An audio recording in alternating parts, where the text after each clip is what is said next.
I 3 libici arrestati dalla procura siciliana, arrivati alcuni mesi fa nel porto di Lampedusa, viaggiavano a bordo della Sea-Watch, capitanata da Carola Rackete, la battagliera comandante che, ricordiamo, aveva sfidato le leggi italiane. Lo ha detto Matteo Salvini parlando ad un incontro elettorale in Umbria.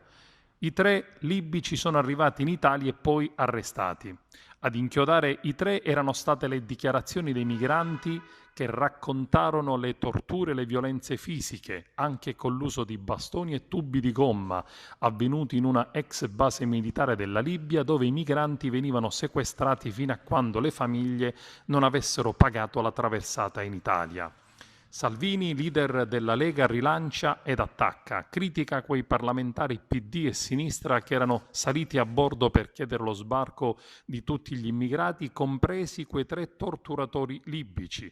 Chiediamo oggi spiegazione alla Presidenza del Consiglio e ai Ministeri degli Esteri, degli Interni e della Giustizia. Siamo pronti a denunciare Rackete ed i parlamentari che hanno voluto a tutti i costi lo sbarco.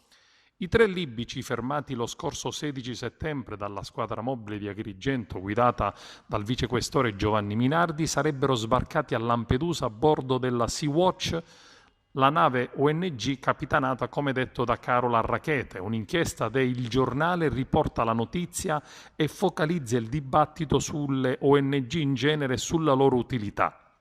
La vicenda in pochi giorni diventò un vero e proprio caso internazionale quando Carola Rackete, dopo 17 giorni bloccata davanti Lampedusa con 40 migranti a bordo, decise di fare ingresso al porto per stato di necessità, speronando una motovedetta della Guardia di Finanza.